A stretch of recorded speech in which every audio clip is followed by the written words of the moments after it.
शांतं शाश्वतमप्रमेयमनघं निर्वाण शांति प्रदं ब्रह्मा शंभु फणीन्द्र सेव्य मनीषं वेदांत वेद्यं विभुं रामाख्यं जगदीश्वरं सुरगुरुं माया मनुष्यं हरिं वन्देऽहं करुणाकरं रघुवरं भूपाल चूड़ामणिं नान्या स्पृहा रघुपते हृदये स्मदीये सत्यं वदामि च भवानखिलान्तरात्मा भक्तिं प्रयच्छ रघुपुङ्गव निर्भरां मे कामादिदोषरहितं कुरु मानसं च अतुलित बलधामं हेमशैलाभदेहं धनुजवन कृशानुं ज्ञानिनामग्रगण्यं सकल गुणनिधानं वानराणामधीशं रघुपति प्रिय भक्तं वात जातं नमामि।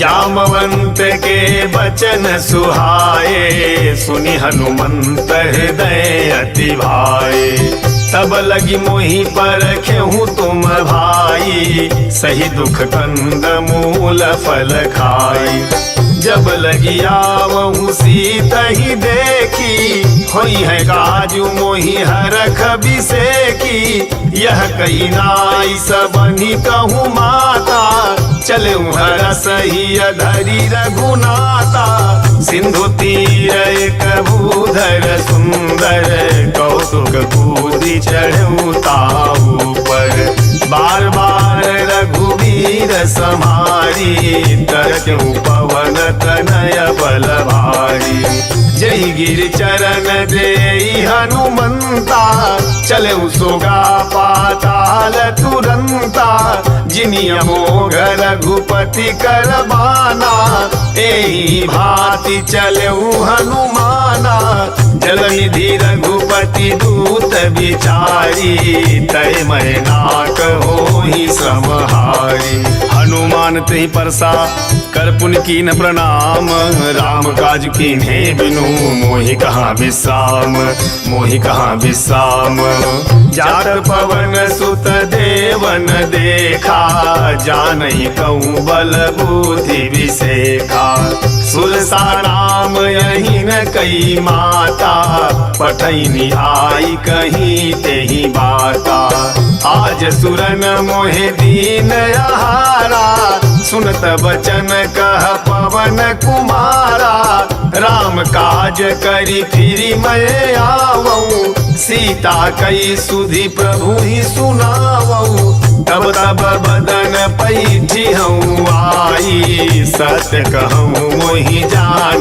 दे माई कवन उजतन दे ही नहीं जाना ग्रससी न मोहि कहूँ हनुमाना जो जन भरी ते ही बदनु पसारा कपितनु कीन दुगुन विस्तारा सोरह जो जन मुख ते ही ठयऊ तुरत पवन सुत बहति सभयऊ जस जस सुरसा बदनु बढ़ावा तासु दून कपि रूप दिखावा सत जो जन तेहि आनन कीन्हा अति लघु रूप पवन सुत लीन्हा बदन पैठी पुनि बाहिर आवा मांगा विदाता ही सिरुनावा मोहि सुरन जेहि लागी पठावा बुद्धि बल मरमु तोर मैं पावा राम काज सब करी हूँ तुम बल बुद्धि निधान आशीष दे गई सो हरस चले हनुमान हरस चले हनुमान निशिचर एक सिंधु महु रही करी माया न भूखे खग गई जीव जंतु जे गगन उड़ाई जल बिलोक तिन कै पर छाई गई चाह सक सोन उड़ाई एहि विधि सदा गगन चर खाई सोई छल हनुमान कह कीना तासु कपटु कपि तुरत ही चीना, ताहि मारी मारुत सुत वीरा, बारिधि पार गयऊ मति धीरा। तहाँ जाई देखी वन शोभा, गुंजत चंचरी कमधुलोभा। नाना तरु फल फूल सोहाए, खग मृग वृंद देखी मन भाए। शैल विशाल देखिए कयागे, तापर ढाई चढ़े भय त्यागे। गुमान कछु कपि कहे अधिकाई, प्रभु प्रताप जो काल ही खाई।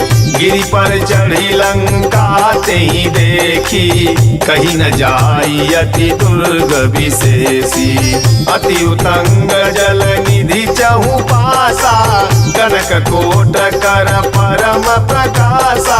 कनक कोट विचित्र मणिकृत सुंदरायतना घना, चौहट्ट हट्ट सुबत्थ बीथी चार पुर बहुविधि बना। गजबाज खच्चर निकर पदचर रथ बरूथन को गन, बहुरूप निश्चर जूथ अति बल सेन वर्णत नहीं बने। बन बाग उपवन बाटिका सरकूप बापी सोहई, नर नाग सुर गंधर्व कन्या रूप मुनि मन मोहई। कहुमाल देह विशाल शैल समान, अति बल गर जही नाना अखारन भिराही। बहुविध एक एकन तर जही, करि जतन भट कोटिन बिकट तन नगर। चहु दिशि रक्षहि कहु महिष मानुष धेनु, खर अज खल निशाचर भक्षहि। एहि लाग तुलसीदास इनकी कथा कछु एक है कहीं। रघुवीर सर तीरथ शरीरन त्याग, गति पई हई सही। पुर रखवारे देखी बहु कपि मन कीन विचार, अति लघु रूप धरऊ निसी नगर करऊ पैसार। नगर करऊ पैसार मसक समान रूप कपि धरी, लंकहि चलेऊ सुमिरि नर हरि। नाम लंकिनी एक निशिचरी, सो कह चले सी मोहि निंदरी। जान ही नहीं मरमु सठ मोरा, मोर आहार जहाँ लगी चोरा। मुठि का एक महाकपिहानी, रुधिर बमत धरनी छन मानी। मुनि सम्हारी उठी सोलंका, जोरी बाण कर विनय सशंका। जब रावण ही ब्रह्म बर दीना, चलत विरंचि कहा मोहि चीना। विकल हो सितय कपि कै मारे, तब जाने सुनि सिचर संघारे। तात मोर अति पुण्य बहुता, देख्यऊ नयन राम कर दूता। तात स्वर्ग अपवर्ग सुख धरई तुलाई कयंग, तुलन ताहि सकल मिली।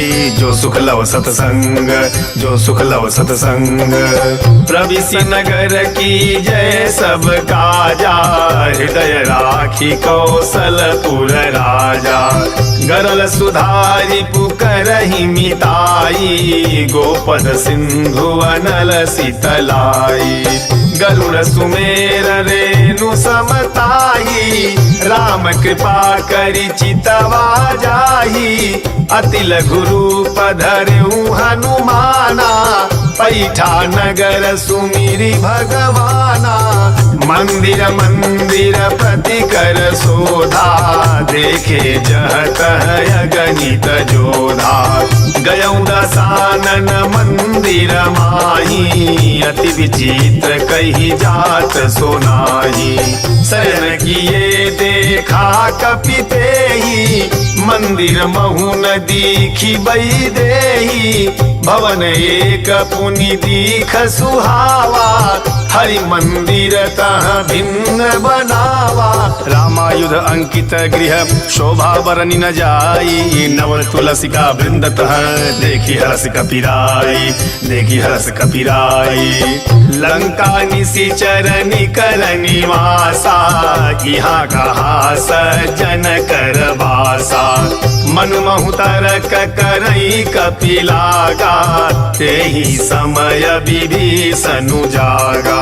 राम राम तेहि सुमिरन कीन्हा, हृदय रस कपि सज्जन चीन्हा, एहि सन हठि करी हूँ पहचानी, साधुत होई न कारज हानि।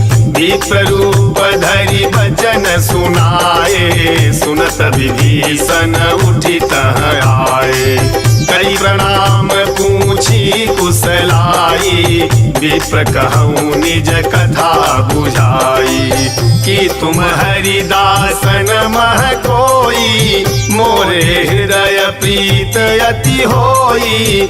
कि तुम राम दीन अनुरागी, आयहु मोहि करन बड़ भागी। तब हनुमंत कही सब राम कथा निज नाम, सुनत जुगल तन पुलक मन, मगन सुमिर गुण ग्राम, मगन सुमिर गुण ग्राम। सुनहु पवन सुत रहनी हमारी, जिमि दसननि महु जीव बिचारी। तात कबहु मोहि जानिय नाथा, करी हई कृपा भानुकुल नाथा। तामस तनु कछु साधन नाही, प्रीति न पद सरोज मन माही। अब मोहि भाव भरोस हनुमंता, बिनु हरि कृपा मिलहि नहीं संता। जो रघुवीर अनुग्रह कीन्हा, तो तुम मोहि दरसु हठि दीन्हा। सुनहु विभीषण प्रभु कई रीति, करहि सदा सेवक पर प्रीति। कहूँ कवन मैं परम कुलीना, कपि चंचल सबहि विधिहीना। प्रात लेई जो नाम हमारा, तहि दिन ताहि न मिलई आहारा। असमय अधम सखा सुनु मोहु पर रघुवीर, कीन्ही कृपा सुमिरि गुण भरे बिलोचन नीर, भरे बिलोचन नीर। जानत हूँ असि स्वामी बिसारी, फिरहि ते काहे न होई दुखारी। यही विधि कहत राम गुण गामा, पावा निर्वाच विसामा। पुनि सब कथा विभीषण कही, जहि विधि जनक सुता तह रही। तब हनुमंत कहा सुनु भ्राता, देखी चहु जानकी माता। जुगत विभीषण सकल सुनाई, चलऊ पवन सुत विदा कराई।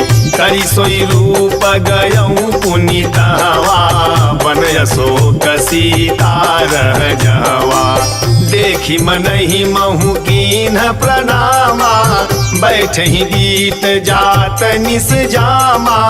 कृष तनु शीस जटाए कबेनी, जपति हृदय रघुपति गुण श्रेणी। निज पद नयन दिए मन राम पद कमल लीन, परम दुखी भा पवन सुत देखि जानकी दीन, देखि जानकी दीन। तरु पल्लव महु रहा लुकाई, करई विचार करऊ का भाई। तेहि अवसर रावनु तह आवा, संग नारी बहु किए बनावा। बहु विधि खलसी तहि समुझावा, सामदान भय भेद देखावा। कह रावण सुनु सुमुखी सयानी, मंदोदरी आदि सब रानी। तब अनुचरी करऊं पन मोरा, एक बार बिलोकु मम भोरा। दिन धरि ओट कहती वैदेही, सुमिरि अवधपति परम सनेही। सुन दस मुख खद्योत प्रकाशा, कबहु किनलनी करई विकासा। असमन समुझू कहती जानकी, खल सुधि नहीं रघुबीर बान की। सठ सूने हरिया नहीं मोही, अधम नीलज लाज नहीं तोही। आप ही सुनि खद्योत सम, राम ही भानु समान। परसु बचन सुनि कारियसी, बोला अति खिसियान, बोला अति खिसियान। सीता तय मम कृत अपमाना, कटिहं तव सिर कठिन कृपाना। नाही त सपदि मानु मम बानी, सुमुखी होती नत जीवन हानि। श्याम सरोज दाम सम सुंदर, प्रभु भुज करी कर सम दस कंधर। सोभुज कंठ की तव यसी घोरा, सुनु सठयस प्रवान पन मोरा। चंद्रहास हरु मम परितापम, रघुपति विरह अनल संजातम। शीतल निशित बहसी बरधारा, कह सीता हरु मम दुख भारा। सुनत बचन पुनि मारन धावा, मैं तनया कही नीति बुझावा। कहसी सकल निशिचरी न बोलाई, सीतहि बहु विधिता सहु जाई। मास दिवस महु कहा न माना, तो मैं मार बिकारी कृपाना। भवन गयउ दस कंधर, यहाँ पिशाचिन वृंद। सीतहिता से देखा वही, धरहि रूप बहुमंद, धरहि रूप बहुमंद। त्रिजटा नाम राक्षसी एका, राम चरण रति निपुण विवेका। सबनहु बोली सुनाए सी सपना, सीतहि से ही करहु हित अपना। सपने बानर लंका जारी, जातु धान सेना सब मारी। खर आरूढ़ नगर दस सीसा, मुंडित सिर खंडित भुज भीसा। एहि विधि सो दक्षिण दिस जाई, लंका मनहु विभीषण पाई। नगर फिर रघुवीर दोहाई, तब प्रभु सीता बोली पठाई। यह सपना मैं कहूँ पुकारी, होई है सत्य गए दिन चारी। तासु बचन सुनिते सब डरी, जनक सुता के चरण पारी। जह तह गई सकल तब सीता कर मन सोच, मास दिवस बीते मोही मारहि निश्चर पोच, मारहि निश्चर पोच। त्रिजटासन बोली कर जोरी, मातु विपत्ति संगीन तय मोरी। तजऊ देह करु बेगी उपाई, दुसह बिरहु अब नहीं सही जाई। आनि काठ रचुचिता बनाई, मातु अनल पुनि देहि लगाई। सत्य करहि मम प्रीति सयानी, सुनय को श्रवण सूल समबानी। सुनत बचन पद गहि समुझायसी, प्रभु प्रताप बल सुजसु सुनायसी। निसिन अनल मिली सुनु सुकुमारी, यस कहि सो निज भवन सिधारी। कह सीता विधि भा प्रतिकूला, मिलहि न पावक मिटहि न सूला। देखियत प्रगट गगन अंगारा, अवनि न आवत एक उतारा। पावक मैं शशि स्रवत नयागी, मानहु मोहि जानी हत भागी। सुनहि विनय मम विटपय शोका, सत्य नाम करु हरु मम शोका। नूतन किसलय अनल समाना, देहि अगिनि जनि करहि निदाना।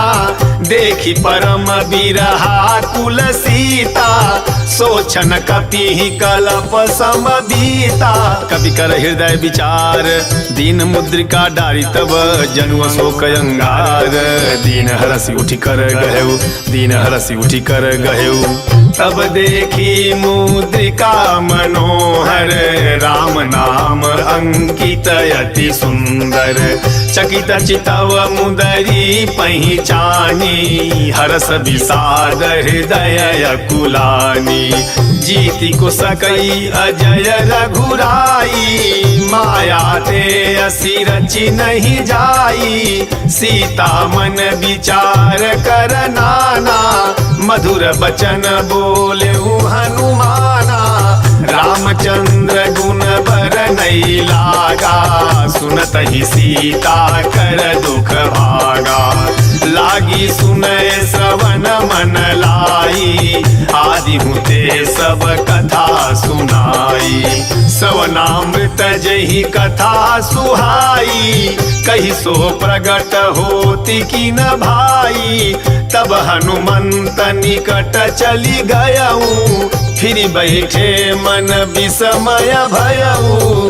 रामदूत मैं मातु जान की, सत्य शपथ करुणा निधान की। यह मुद्रिका मातु मैं आनी, दीनि राम तुम कह सही दानी।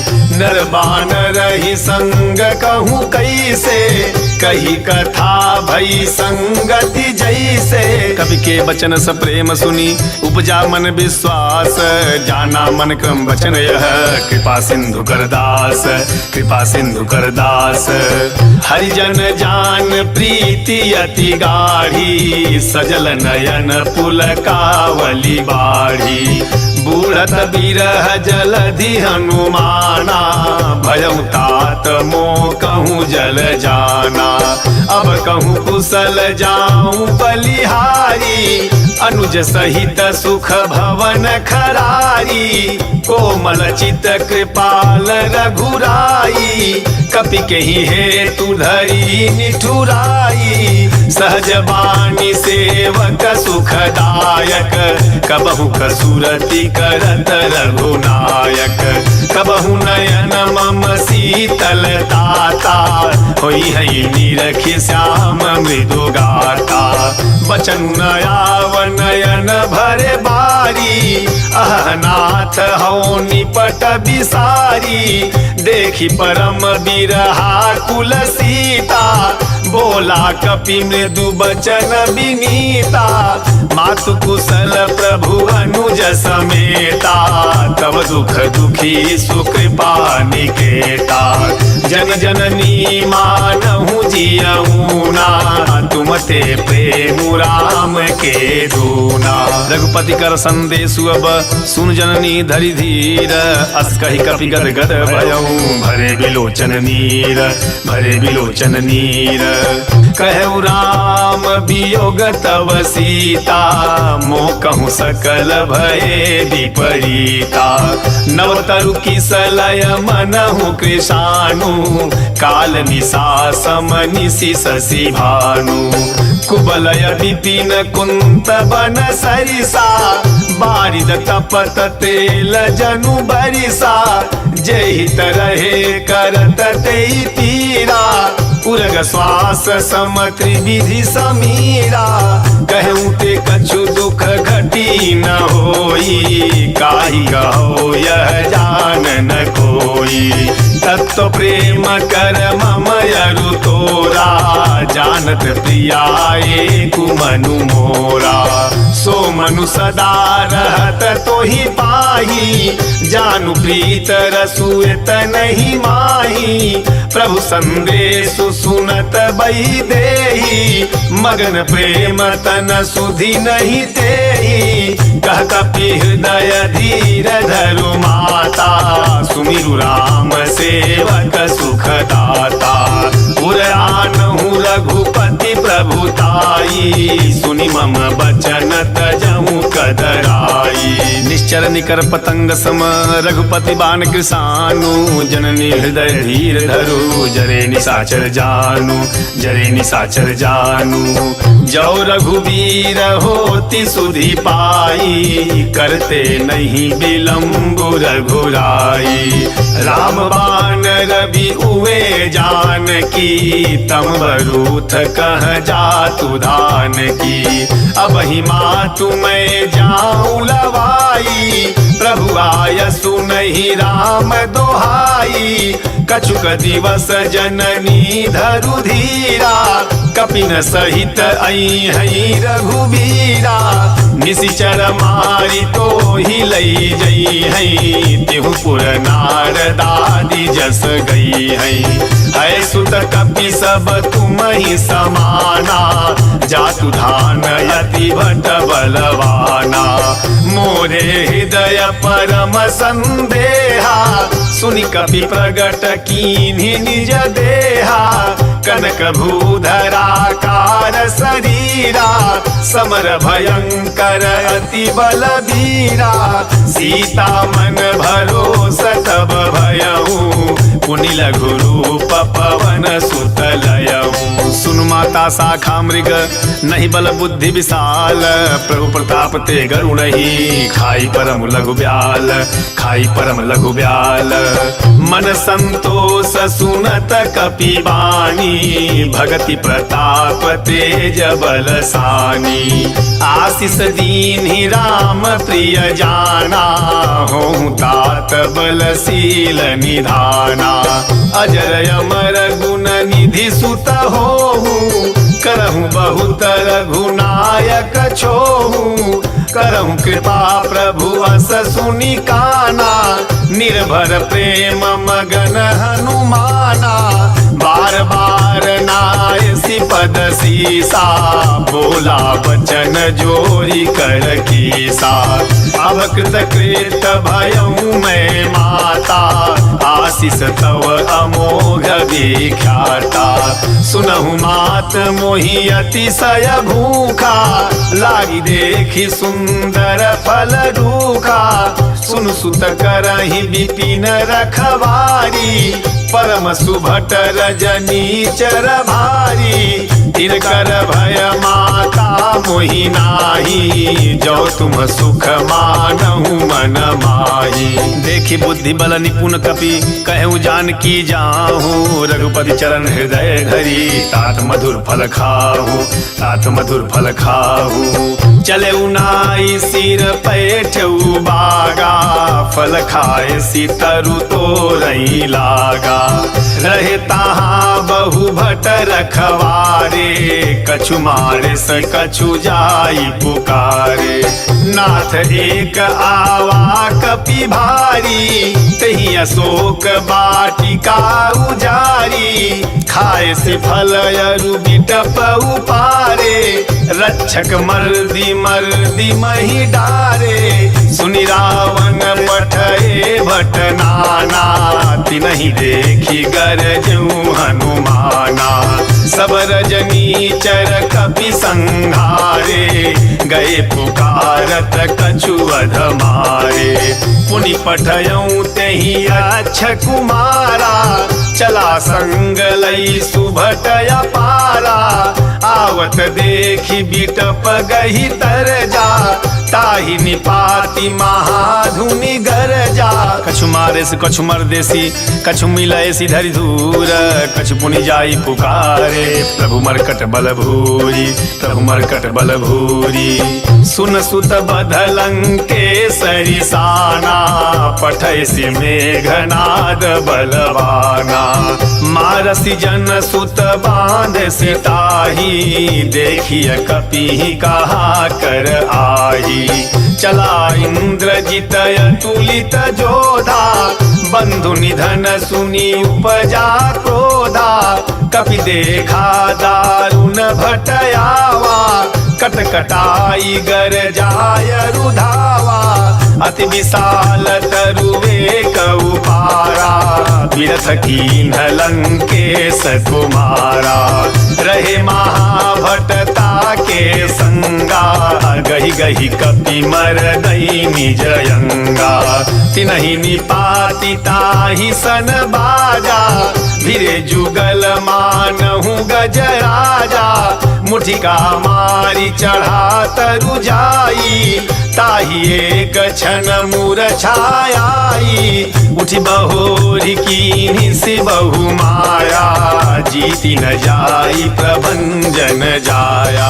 ब्रह्म अस्त्र ते ही साधा कपि मन कीन्ह विचार, जौन ब्रह्म सर मानऊ महिमा मिटैय पार, महिमा मिटैय पार।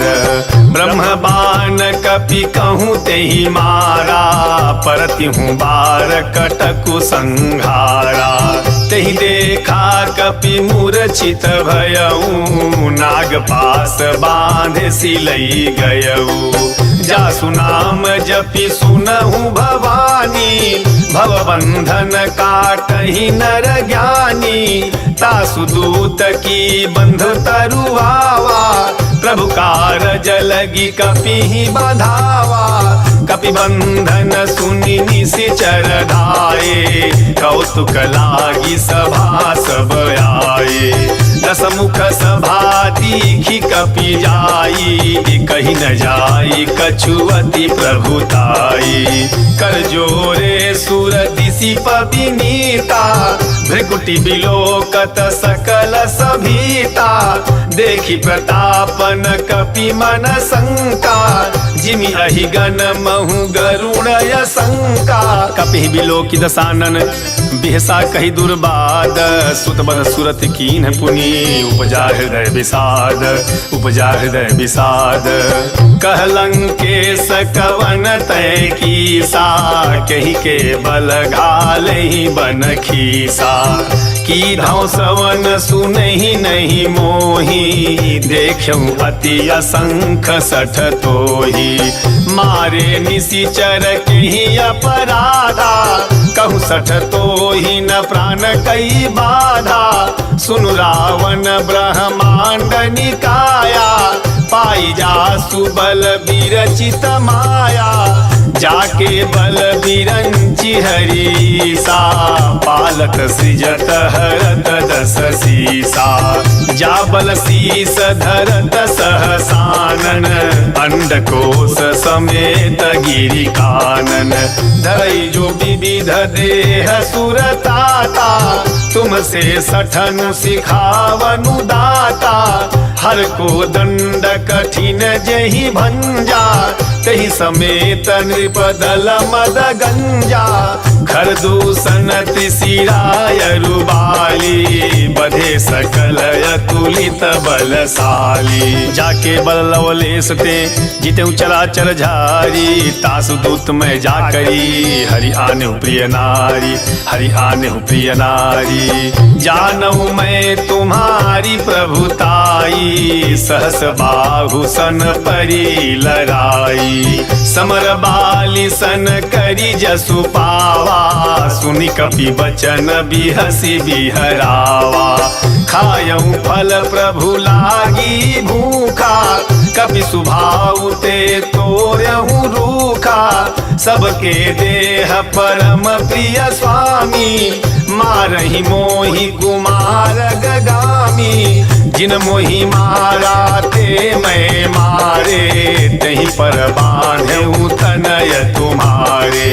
मोहि न कछु बांधे कई लाजा, कीन चहूँ निज प्रभु कर काजा। विनती करहूँ जोरी कर रावण, सुनहु मानत जी मोर सिखावन।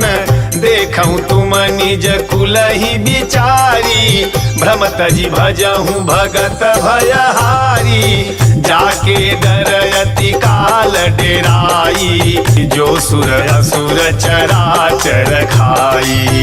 तासु बयरु कबहूँ नहीं कीजे, मोरे कहे जान की दीजय। प्रणत पाल रघुनायक करुणा सिंधु खरारी, गए शरण प्रभु राखी हई तव अपराध विसारी, तव अपराध विसारी। राम चरण पंकज उर धरहूँ, लंका अचल राजु तुम करहूँ। ऋषि पुलस्त्य जसो विमल मयंका, तहि शशि महु जनि होहु कलंका।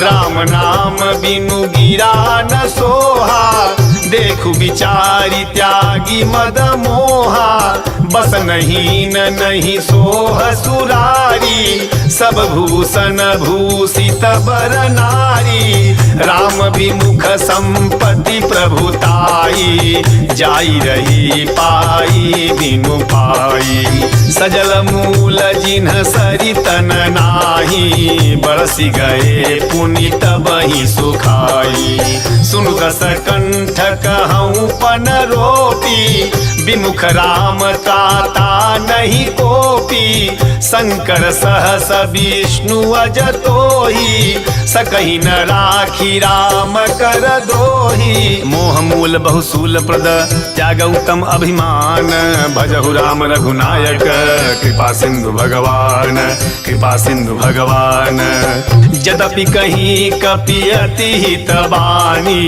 भगति विवेक बिरति नय सानी, बोला बिहसी महाअभिमानी, मिला हमहि कपि गुर बड़ ज्ञानी, मृत्यु निकट आई खल तोही, लागे सियधम सिखावन मोही, उल्टा हुई है कह हनुमाना, मति भ्रम तोर प्रगट मैं जाना, सुनि कपि बचन बहुत खिसियाना, बेगिन हरहु मूढ़ कर प्राणा, सुनत निशाचर मारन धाये, सचिवन सहित विभीषणु आए, नाई शीस करि विनय बहुता, नीति विरोध न मारिय दूता, आन दंड कछु करिय गोसाई, सबहि कहा मंत्र भल भाई, सुनत बिहसी बोला दस कंधर, अंग भंग करि पठइय बंदर, कवि के ममता पूछ पर सबहि कहूँ समुझाई, तेल बोरी पट बांधि पुनि पावक देहु लगाई, पावक देहु लगाई, पूछहि न बानर तह जाई, तब सठ निज नाथ ही लई आई, जिन कह कीन्हि सी बहुत बड़ाई, देखूं मैं तिन कह प्रभुताई, बचन सुनत कपि मन मुसुकाना, भई सहाय सारद मैं जाना, जातु धान सुनि रावण बचना, लागे रचई मूढ़ सोई रचना, रान नगर बसन घृत तेला, बाढ़ी पूछ कीन कपि खेला, कौतुक आए पुरवासी, मारहि चरण करहि बहुहासी, बाजहि ढोल देहि सब तारी, नगर फेरी पुनि पूछ प्रजारी, पावक जरत देखी हनुमंता, भयउ परम लघु रूप तुरंता, निबुकी चढ़ऊ कपि कनक अटाई, भई सभी तनि साचर नारी, हरि प्रेरित तहि अवसर चले मरुत 49, अट्टहास करि गर्जा, कपि बढ़ी लागे आकाश, कपि बढ़ी लागे आकाश, देह विशाल परम हरुआई, मंदिर ते मंदिर चढ़ धाई, जय नगर भालोग बिहाला, झपट लपट बहु कोटि कराला, तात मातुहा सुनिय पुकारा, यही अवसर को हम ही उबारा, हम जो कहा यह कभी नहीं होई, बानर रूप धरे सुर कोई, साधु अवज्ञा कर फलु ऐसा, जरई नगर अनाथ कर जैसा, जारा नगरु निमिष एक माही, एक विभीषण कर गृह नाही, ताकर दूत अनल जेहि सिरिजा, जरा न सोते ही कारण गिरिजा, उलटी पलटी लंका सब जारी, कूदी परा पुनि सिंधु मझारी। पूछ बुझाई खोई श्रम धरि लघु रूप बहोरी। जनक सुता के आगे ठाड़ भयं कर जोरी, ठाड़ भयं कर जोरी। मातु मोहि दीजे कछु चीन्हा, जैसे रघुनायक मोहि दीन्हा। चूड़ामणि उतारी तब दयऊ, हरस समेत पवन सुत लयऊ। कहूँ तात यस मोर प्रणामा, सब प्रकार प्रभु पूरन कामा। दीन दयाल बिरिदु संभारी, हरहु नाथ मम संकट भारी। तात सक्र सुत कथा सुनायहूँ, बान प्रताप प्रभु ही समुझायहूँ। मास दिवस महु नाथ नयावा, तो पुनि मोहि जियत नहीं पावा। कहूँ कपि केहि विधि राखऊ प्राणा, तुमहु तात कहत अब जाना। तो ही देखी शीतली भई छाती, पुनि मोह कहूँ सोई दिनु सो राती। जनक सुत ही समुझाई करी बहुविधि धीरजु दीन। चरण कमल सिर नाई कपि गवनु राम बहिकीन, गवनु राम बहिकीन। चलत महाधुनि गरजसी भारी, गर्भ स्रवहि सुनि निशिचर नारी। नाहि सिंधु एहि पारहि आवा, सबद किल किला कपि न सुनावा। हर से सब बिलो की हनुमाना, नूतन जन्म कपिन तब जाना। मुख प्रसन्न तन तेज विराजा, कीन्हे श्री राम चंद्र कर काजा। मिले सकल अति भय सुखारी, तलफत मीन पाव जिमि बारी। चले हरसि रघुनायक पासा, पूछत कहत नवल इतिहासा। तब मधुबन भीतर सब आए, अंगद सम्मत मधु फल खाए। रखवारे जब बर जन लागे, मुष्टि प्रहार हनत सब भागे। जाई पुकारे ते सब बन उजार जुबराज, सुन सुग्रीव हरस कपि करियाए प्रभु काज, करियाए प्रभु काज। जौ न होती सीता सुधि पाई, मधुबन के फल सकहि की खाई। यही विधि मन विचार कर राजा, आई गए कपि सहित समाजा। आई सबनि नावा पद सीसा, मिले सबनि अति प्रेम कपीसा। पूछी कुशल कुशल पद देखी, राम कृपा भा काजु बिसेखी। नाथ काजु कीन्हु हनुमाना, राखे सकल कपिन के प्राणा। सुन सुग्रीव बहुरी तेहि मिलेऊ, कपिन सहित रघुपति पहि चलेऊ। राम कपिन जब आवत देखा, किए काजु मन हरस बिसेखा। फटिक शिला बैठे दो भाई, परे सकल कपि चरण निजाई। प्रीति सहित सब भेंटे रघुपति करुणा पुंज, पूछी कुशल नाथ अब कुशल देखी पद कंज, कुशल देखी पद कंज। जामवंत कह सुनु रघुराया, जा पर नाथ करहूँ तुम दाया। ताहि सदा शुभ कुशल निरंतर, सुर नर मुनि प्रसन्नता ऊपर। सोई विजयी विनयी गुण सागर, तासु सुजसु त्रैलोक उजागर। प्रभु की कृपा भयऊ सब काजू, जन्म हमार सुफल भायाजू। नाथ पवन सुत कीनी जो करनी, सहसहु मुख न जाई जो बरनी। पवन तनय के चरित सुहाए, जामवंत रघुपति ही सुनाए। सुनत कृपा निधि मन अति भाए, पुनि हनुमान हरस ही अलाए। कहूँ तात के ही भांति जानकी, रहती करती रक्षा स्वप्राण की। नाम पाहरू दिवस निसी ध्यान तुम्हार कपाट, लोचन निज पद जंत्रित जाहि प्राण कही बाट, जाहि प्राण कही बाट। चलत मोहि चूड़ा मणि दीन्ही, रघुपति हृदय लाई सोई लेनी। नाथ जुगल लोचन भरी बारी, बचन कहे कछु जनक कुमारी।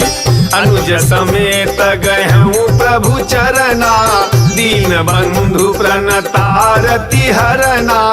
मन क्रम बचन चरण अनुरागी, कहीं अपराध नाथ हो त्यागी।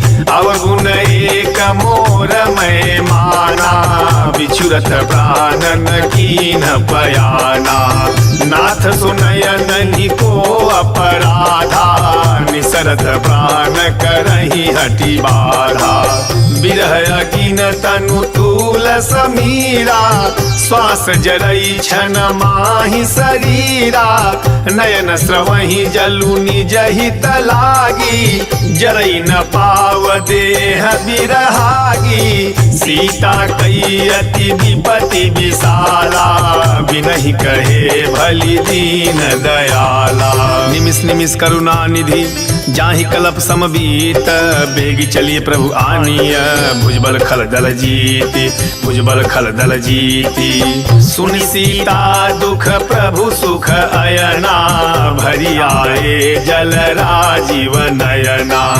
बचन काय मन मम गति जाहि, सपन हूँ बूझी विपति की ताही।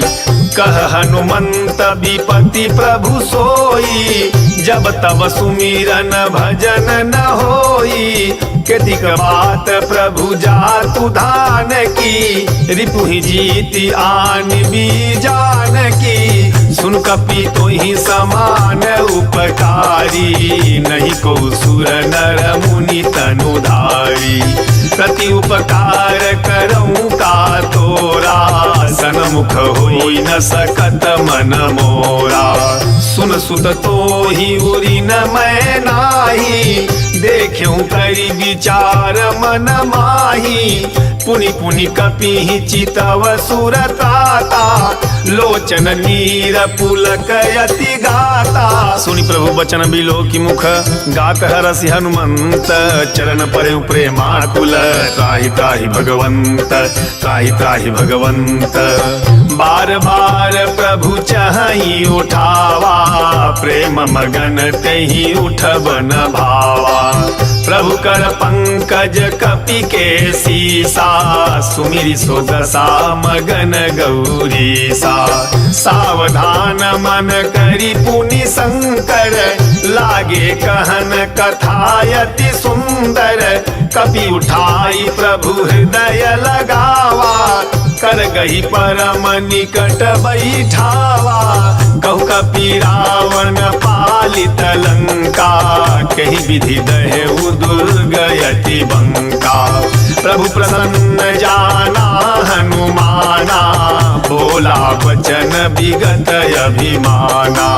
शाखा मृग कई बड़ी मनुसाई, शाखा ते शाखा पर जाई। नाघि सिंधु हाटक पुर जारा, निशिचर गण बधि विपिन उजारा।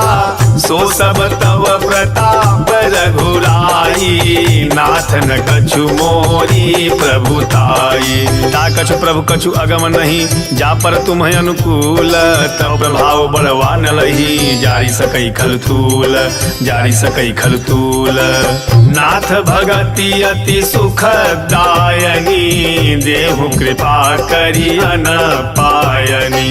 सुनि प्रभु परम सरल कपि बानी, एवं मस्त तब कहूँ भवानी। उमा राम सुभाउ जेहि जाना, ताहि भजनु तजि भावन आना। यह संवाद जासूर आवा, रघुपति चरण भगति सोई पावा। सुनि प्रभु बचन कहि कपि वृंदा, जय जय जय कृपाल सुख कंदा। तब रघुपति कपिपति ही बोलावा, कहा चलई कर करहूँ बनावा। अब विलम्ब के ही कारण कीजे, तुरत कपि न कहूँ आय सुदीजे। कौतुक देखी सुमन बहु बरसी, नभते भवन चले सुर हरसी। कविपति बेगी बोलाए आए जूथब जूथ, नाना बरन अतुल बल बानर भालु बरूथ, बानर भालु बरूथ। प्रभु पद पंकज नावहि सीसा, गरजहि भालु महाबल कीसा। देखी राम सकल कपि सेना, चितई कृपा करी राजीव नयना। राम कृपा बल पाई कपिंदा, भय पक्ष जुत मनहु गिरिंदा। हरसि राम तब कीन्ह पयाना, सगुन भये सुंदर शुभ नाना। जासु सकल मंगलमय कीर्ति, तासु पयान सगुन यह नीति। प्रभु पयान जाना वही देही, फरकी बाम अंग जनु कहीं देही। जोई जोई सगुन जान की होई, असगुन भय उराव नहीं सोई। चला कटक को बर नहीं पारा, गरजहि बानर भालु अपारा। नख आयुध गिरि पाद पधारी, चले गगन मही छाछारी। के हरिनाद भालु कपि करही, डगमगाही दिग्गज चिक्करही। चिक्करही दिग्गज डोल मही गिरि लोल, सागर खर भरे मनहर सब गंधर्व सुर मुनि नाग किन्नर दुख टरे। कट कटाहि मरकट विकट भट बहु कोट कोटि निधावहि। जय राम प्रबल प्रताप कौशल नाथ गुण गण गावहि। सही सकन भार उदार अहिपत बार बारहि मोहि। गदसन पुनि पुनि कमठ पृष्ठ कठोर सो किमि सोहहि। रघुवीर रुचिर प्रयान प्रस्थिति जानि परम सुहावनी। जनु कमठ खर पर सर पराज सुलिखत अभिचल पावनी।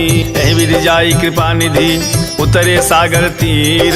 जह तह लागे खान फल भालु विपुल कपि वीर, भालु विपुल कपि वीर। उहाँ निशाचर रहहि सशंका, जब ते जारी गयऊँ कपि लंका। निज निज गृह सब करहि विचारा, नहीं निशिचर कुल केरऊ बारा। जास दूत बल बरनि न जाई, तहि आए पुर कवन भलाई। दू तीन सन सुनि पुर जन बानी, मंदोदरी अधिक कुलानी। रहसि जोरी कर पति पग लागी, बोली बचन नीति रस पागी। कंत करस हरि सन परिहरहूँ, मोर कहा अति तहि अधरहूँ। समुझत जास दूत कई करनी, श्रवहि गर्भ रजनी चर घरनी। तासु नारी निज सचिव बोलाई, पठवहु कंत जो चहु भलाई। तब कुल कमल विपिन दुखदाई, सीता सीत निशा सम आई। सुनहु नाथ सीता बिनु दीन्हे, हित न तुम्हार शंभु अज कीन्हे। राम बाण अहिगन सरिस निकर निशाचर भेक, जब लगी के सतन तब लगी, जतन करहु तजि टेक, जतन करहु तजि टेक। श्रवण सुनी सठता करी बानी, बिहसा जगत विदित अभिमानी। सभय सुभाउ नारी कर साचा, मंगल महु भय मन अति काचा। जो आवई मर कट कट काई, जियहि विचारे निशिचर खाई। कम पहिलो कप जाकी तासा, तासु नारी सभी त बड़ी हासा अस कही भी हसीता ही उरलाई चले सभा ममताय अधिकाई मंदोदरी हृदय कर चिंता भयउ कंत पर विधि विपरीता बैठऊ सभा खबरी सिपाही सिंधु पार सेना सब आई बूझे सी सचिव उचित मत कहूँ ते सब हसे माष्ट करी रहूँ जिते हूँ सुरासुर तब समनाही नर बानर के ही लेखे माई सचिव वैद गुरु तीन जौ प्रिय बोल ही भयास राज धर्म तन तीन कर होई बेगही नास होई बेगही नास सोई रावण कहूँ बनी सहाई स्तुति करई सुनाई सुनाई अवसर जान विभीषणु आवा भ्राता चरण सी सुते ही नावा पुनि सिरुनाई बैठ निज आसन बोला वचन पाई अनुशासन जो कृपाल पूछी हूँ मोहि बाता मति अनुरूप कहूँ हित भ्राता जो आपन चाहई कल्याणा सुजसु सुमति सुभगति सुख नाना सो पर नारी लीलार गोसाई तजौ चौथी के चंद की नाई 14 भुवन एक पति होई भूत द्रोह तिष्ठई नहीं सोई गुण सागर नागर नर जोऊ अल्प लोभ भल कहई न को काम क्रोध मद लोभ सब नाथ नरक के पंथ सब परिहरि रघुबीर ही भजहु भजहि जय संत भजहु भजहि जय संत तात राम नहीं नर भूपाला भुवनेश्वर कालहु कर काला ब्रह्म अनामय अज भगवंता व्यापक अजित अनादि अनंता गोदिज धेनु देव हितकारी कृपा सिंधु मानुष तनुधारी जन रंजन भंजन खल भ्राता वेद धर्म रक्षक सुनु भ्राता ताहि बयरु तजिनाई माथा प्रणतारति भंजन रघुनाथा देहुनाथ प्रभु कहूँ बई देहि भजहु राम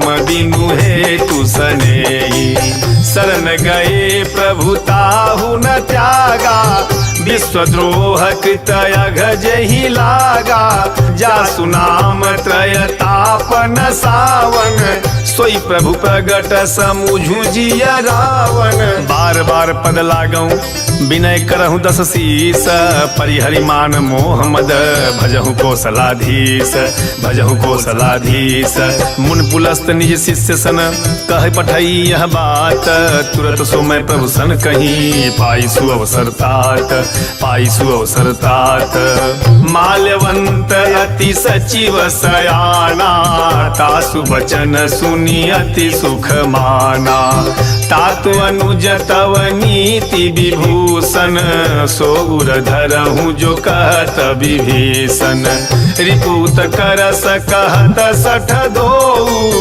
दूरी न करहु यहाँ हई को माल्यवंत गृह गयऊ बहोरी कहीं विभीषणु पुनि कर जोरी सुमति कुमति सबके उर रही नाथ पुराण निगम यस कही जहाँ सुमति तहाँ संपत्ति नाना जहाँ कुमति तहाँ विपत्ति निदाना तब उर कुमति बसी विपरीता हित अनहित मानहु रिपु प्रीता काल राति निशिचर कुल केरी तही सीता पर प्रीति घनेरी। तात चरण गही मांगऊ राखहूँ मोर दुलार, सीता देहूँ राम कहूँ अहित न होई तुम्हार, अहित न होई तुम्हार। बुध पुराण श्रुति सम्मत बानी, कही विभीषण नीति बखानी। सुनत दसानन उठारी साई, खल तोहि निकट मृत्यु अब आई। जियसी सदा सठ मोर जियावा, रिपु कर पाछ मूढ़ तोहि भावा। कहसी न खलयस को जग माही, भुज बल जाहि जिता मैं नाही। मम पुर बसी तपसी न पर प्रीति, सठ मिलु जाइति नहीं कहु नीति। अस कही कीन्हे सी चरण प्रहारा, अनुज गहे पद बारही बारा। उमा संत कई इहई बड़ाई, मंद करत जो करई भलाई। तुम पितु सरिस भले ही मोहि मारा, राम भजे हितनाथ तुम्हारा। सचिव संग लई नभ पथ गयऊ, सबहि सुनाई कहत यस भयऊ। राम सत्य संकल्प प्रभु सभा काल बस तोरी, मैं रघुवीर शरण अब जाऊं देहूं जनि खोरी, जाऊं देहूं जनि खोरी। अस कही चला विभीषण जबहि, आयु हीन भये सब तबहि। साधु अवज्ञा तुरत भवानी, कर कल्याण अखिल कई हानि। रावण जबहि विभीषण त्यागा, भयउ विभव बिनु तबहि अभागा। चलऊ हरषि रघुनायक पाही, करत मनोरथ बहु मन माही। देखी हूँ जाई चरण जल जाता, अरुण मृदुल सेवक सुख दाता। जे पद परसि तरी ऋषि नारी, दंडक कानन पावनकारी। जे पद जनक सुता उर लाए, कपट कुरंग संग धर धाये। हर उर सर सरोज पद जेई, अहो भाग्य मैं देखी हूँ तेई। जिन पायन के पादुकनी भरतु रहे मन लाई, ते पद आज बिलो की हूँ इन नैननि अब जाई, इन नैननि अब जाई। एहि विधि करत स प्रेम विचारा, आयऊ सपदि सिंधु यही पारा। कपिन विभीषण आवत देखा, जाना कौरी पुदूत विशेखा। ताहि राखी कपीस पहि आए, समाचार सब ताहि सुनाए। कह सुग्रीव सुनहु रघुराई, आवा मिलन दसानन भाई। कह प्रभु सखा बूझिए कहा, कहि कपीस सुनहु नर नाहा। जानि न जाई निशाचर माया, काम रूप के ही कारण आया। भेद हमार लेन सठयावा, राखिय बांधि मोहि असभावा।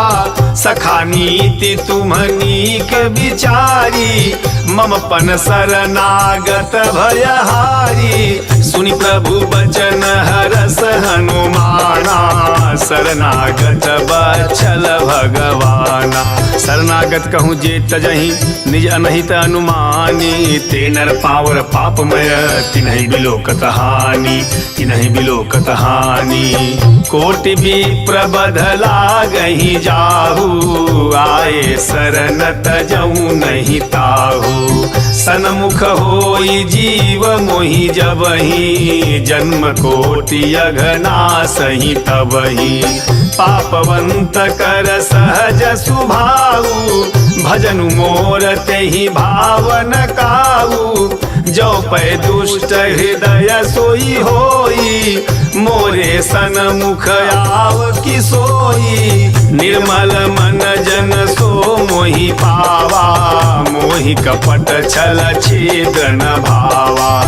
भेद लेन पठवा 10 सीसा तबहु न कछु भय हानि कपीसा जगमहु सखा निसाचर जेते लक्ष्मणु हनई निमिष महु तेते जो सभी दयावा सरनाई रखी हूँ ताई प्राण की नाई उभय भारित ही आनऊ हंसी कह कृपा निकेत जय कृपाल कही कपि चले अंगद हनु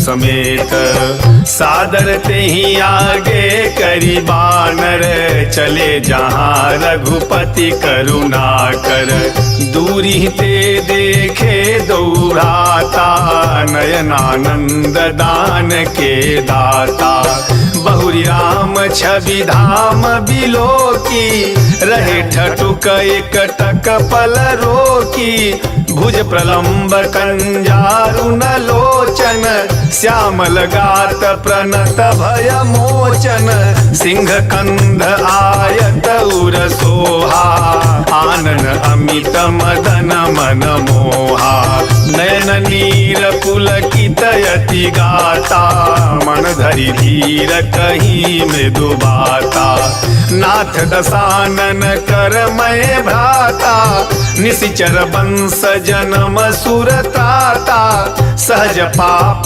प्रियतामस देहा जथा उलू कहीं तम पर नेहा श्रवण सुजत सुनी आयऊं प्रभु भंजन भवभीर त्राहि त्राहि आरति हरन शरण सुखद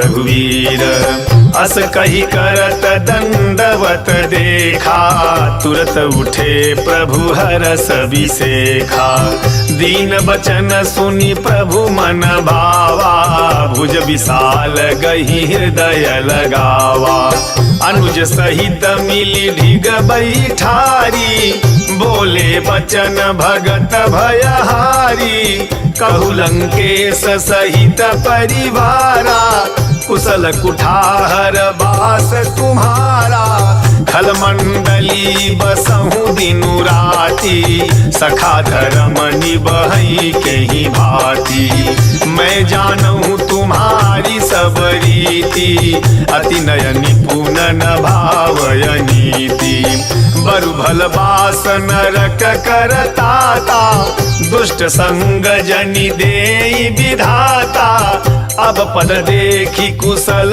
रघुराया जो तुम कीन्ही जानी जन दाया तब लगी कुशल न जीव कहूँ सपने हो मन विश्राम जब लगी भजत न राम कहूँ शोक धाम तजी काम तब लगी हृदय बसत खल नाना लोभ मोह मच्छर मद माना जब लगी उर न बसत रघुनाथा धरे चाप सायक कटि भाथा ममता तरुण तमी अंधियारी राग द्वेष उलोक सुखकारी तब लगी बसती जीव मन माही जब लगी प्रभु प्रताप रवि नाही अब मैं कुशल मिटे भय भारे देखी राम पद कमल तुम्हारे तुम कृपाल जा पर अनुकूला ताहि न व्याप त्रिविध भवसूला मैं निशिचर यति अधम सुभाऊ शुभ आचरणु कीन्ह नहीं काऊ जास रूप मुनि ध्यान नयावा तहि प्रभु हरसि हृदय मोहि लावा अहो भाग्य मम अमित अति राम कृपा सुख पुंज देख्यौ नयन विरंच शिव सेब जुगल पद कंज सुनहु सखा निज कहूँ सुभाऊ जान भुसुंडी शंभु गिरि जाऊ जो नर होई चराचर द्रोही आवय सभय शरण तकी मोही तज मद मोह कपट छल नाना करऊँ सद्य तेहि साधु समाना जननी जनक बंधु सुत दारा तनु धनु भवन सुहृद परिवारा सबके ममता ताग बटोरी, मम पद मन ही बांध बरी डोरी। समदरसी इच्छा कछु नाही, हर्ष शोक भय नहीं मन माही। अस सज्जन मम उर बस कैसे, लोभी हृदय बसई धनु जैसे। तुम सारिखे संत प्रिय मोरे, धरऊ देह नहीं आननी हो रे। सगुन उपासक परहित निरत नीत दृढ़ नेम, ते नर प्राण समान मम जिनके द्विज पद प्रेम, जिनके द्विज पद प्रेम। सुनु लंकेश सकल गुण तोरे, ताते तुम अतिशय प्रिय मोरे। राम बचन सुनी बानर जूथा, सकल कहीं जय कृपा बरूथा। सुनत विभीषणु प्रभु कई बानी, नहीं अघात सवनामृत जानी। पद अम्बुज गही बारही बारा, हृदय समातन प्रेम अपारा। सुनहु देव सचराचर स्वामी, प्रणत बाल उर अंतर जामी।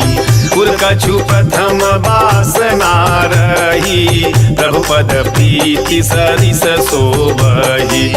अब कृपाल निज भगति पावनी, देहु सदा शिव मन भावनी।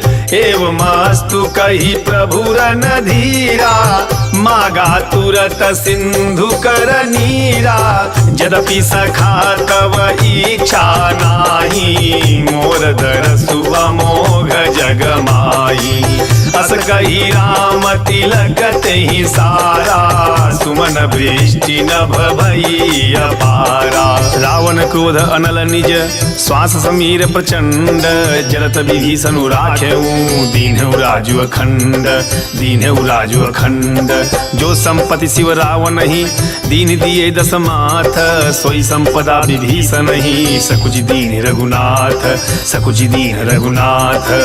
अस प्रभु छाड़ी भजहि जे आना, ते नर पशु बिनु पूछ बिसाना।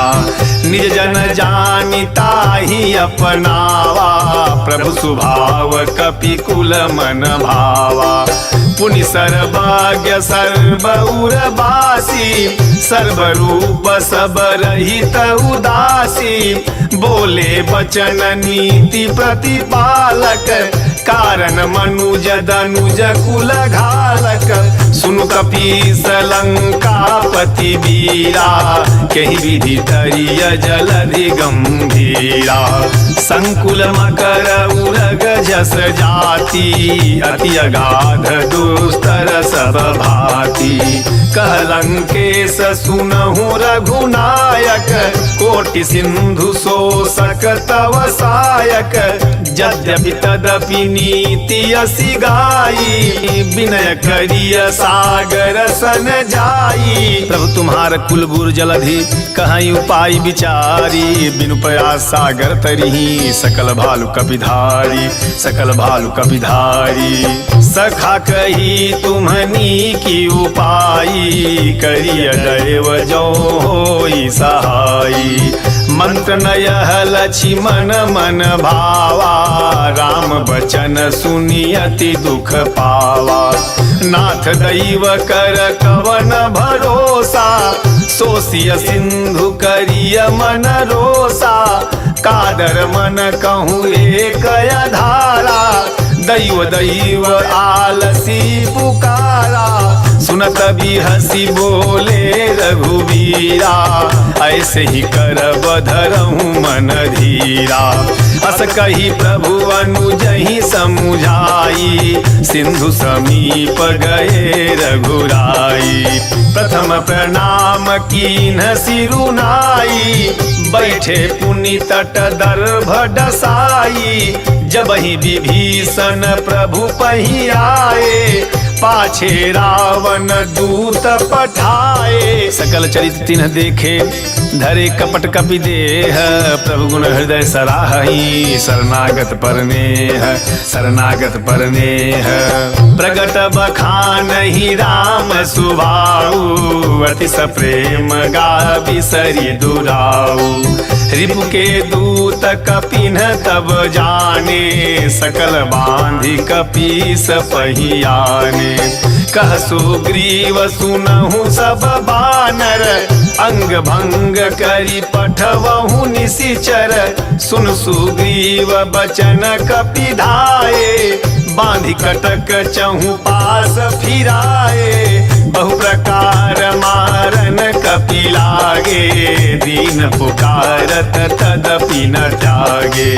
जो हमार हर नासा काना, तेहि को सलाधीस के आना।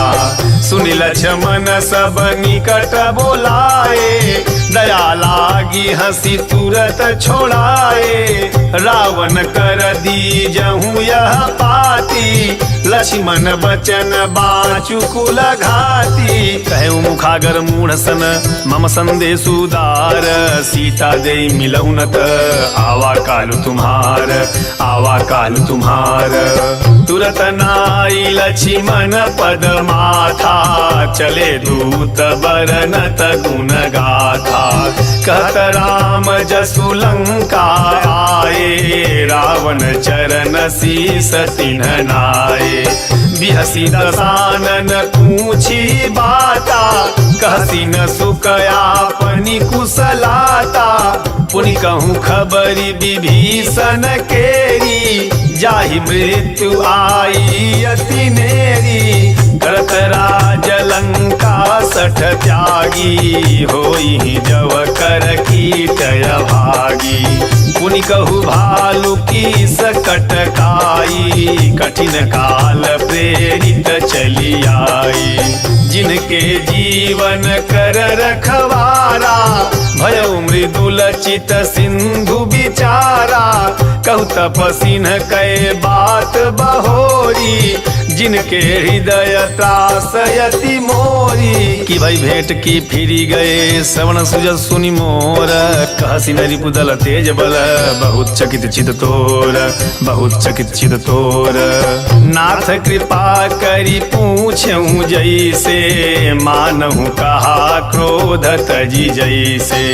मिला जाई जब अनुज तुम्हारा, जात ही राम तिलक तेहि सारा। रावण दूत हम ही सुनि काना, कपिन बांधि दीन्हे दुख नाना।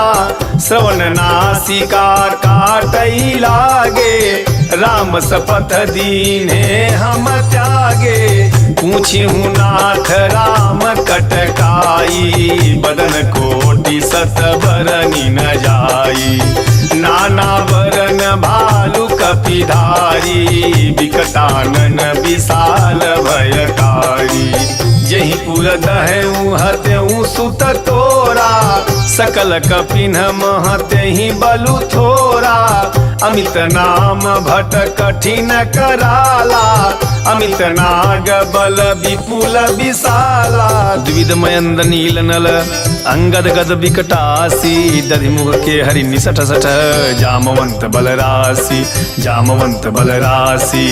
एक पि सब सुग्रीव समाना, इन्ह सम कोटिन गनई को नाना। राम कृपाय तुलित बल तिनहि, तिन समान त्रैलोकहि गनहि। असमय सुना श्रवण दस कंधर, पद्म 18 जूथ पबंदर। नाथ कटक मह शोक पिनाही, जो न तुमहि जीते रन माही। परम क्रोध मी जहि सब हाथा, आय सुपै न देहि रघुनाथा।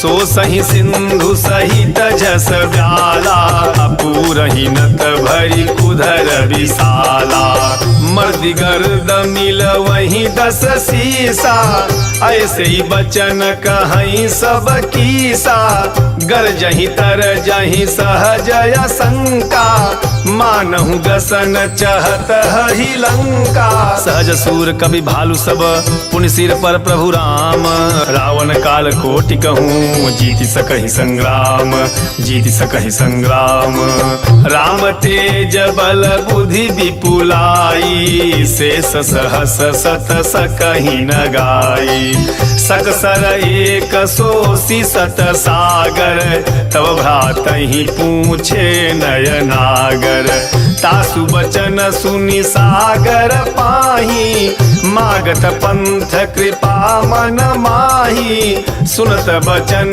बिहसा 10 सीसा जौवसी मति सहायक तकीसा सहज भीरु कर बचन दृढ़ाई सागर सन ठानी मचलाई मूढ़ मृषा का करसी बढ़ाई रिपु बल बुद्धि था मैं पाई सचिव सभीत विभीषण जाके विजय विभूति कहाँ जगता के सुनि खल बचन दूतरी सबारी समय विचार पत्रिका कारी रामानुज दीनी यह पाती नाथ बचाई जुड़ावहु छाती बिहसी बाम करलीनी रावण सचिव बोली 60 लाग बचावन बातन मन ही रिझाई 60 जनि घालसी कुल खीस राम विरोध न उवरसी शरण विष्णु अजईस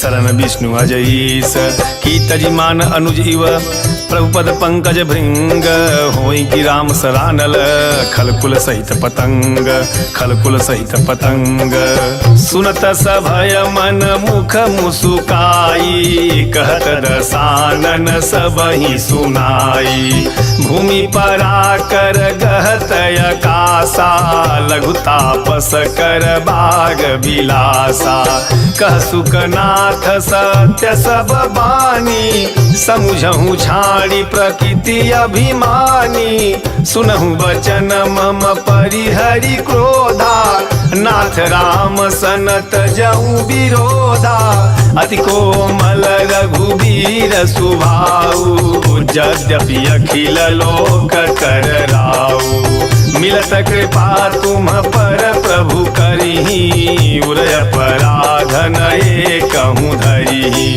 जनक सुता रघुनाथ ही दीजे इतना कहा मोर प्रभु कीजे जब ते ही कहा देन बई देई चरण प्रहार कीन 60 ही नाई चरण सिरु चला सोता कृपा सिंध रघुनायक जहाँ करी प्रणाम निज कथा सुनाई राम कृपाया पनी गति पाई ऋषि अगस्त की साप भवानी राक्षस भयउ रहा मुनि ज्ञानी बंदी राम पद 12 मुनि निजयाश्रम कहूँ पगुधारा विनय न मानत जलधि जड़ गए 3 दिन बीती बोले राम सकोप तब भय बिनु होई न प्रीति भय बिनु होई न प्रीति लक्ष्मण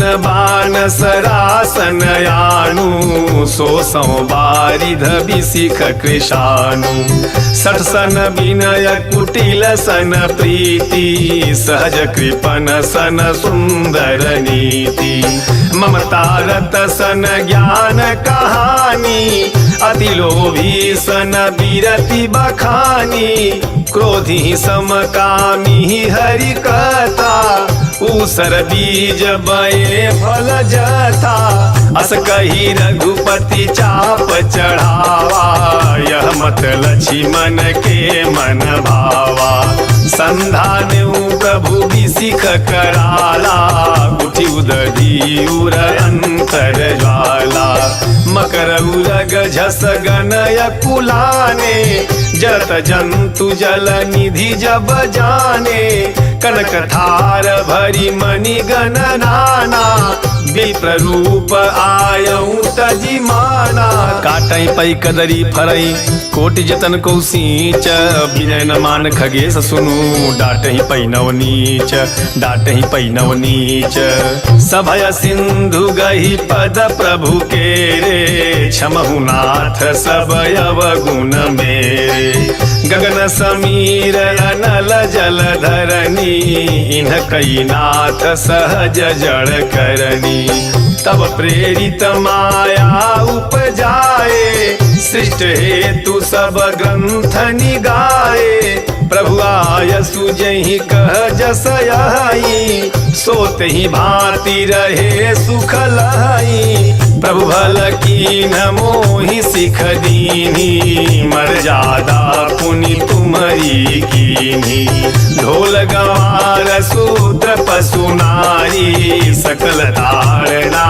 के अधिकारी प्रभु प्रताप मैं जाब सुखाई उतरी ही कटुक न मोरी बड़ाई प्रभु ज्ञान पेल श्रुति गाई करहु सो बेगी जो तुम ही सोहाई सुनत विनीत बचन अति कह कृपाल मुस्काई जहि बीज उतरे कपि कटकु तातु सो कहूँ पाई तातु सो कहूँ पाई नाथ नील नल कपि दो भाई लरिकाई ऋषिया शीस पाई तिनके परस किए गिरि भारे तरी हई जलधि प्रताप तुम्हारे मैं पुनि उर धरि प्रभु प्रभुताई करी हम बल अनुमान सहाई एहि विधि नाथ पायोधि बधाई जहि यह सुजस लोक तिहु गाई एहि सर मम उत्तर तटवासी हतहु नाथ खल नरय घरासी सुनि कृपाल सागर मन पीरा तुरतहि हरि राम रणधीरा देखी राम बल पौरुष भारी हरसि पयो निधि भयउ सुखारी सकल चरित कहीं प्रभु ही सुनावा चरण बंधी पाथोधि सिधावा निज भवन गवने सिंधु श्री रघुपति ही यह मत भाय हूँ यह चरित कलिमल हल जथा मति दास तुलसी गाय सुख भवन संशय समान दवन विषाद रघुपति गुण गना तरि सकल आस भरोस गावहि सुनहि संतत सठ मना सकल सुमंगल दायक रघुनायक गुण गान सादर सुनहि ते तरहि भव सिंधु बिना जल जान सिंधु बिना जल जान सिंधु बिना जल जान सिंधु बिना जल जान पवन सुत हनुमान की जय उमापति महादेव की जय सियावर रामचंद्र की जय।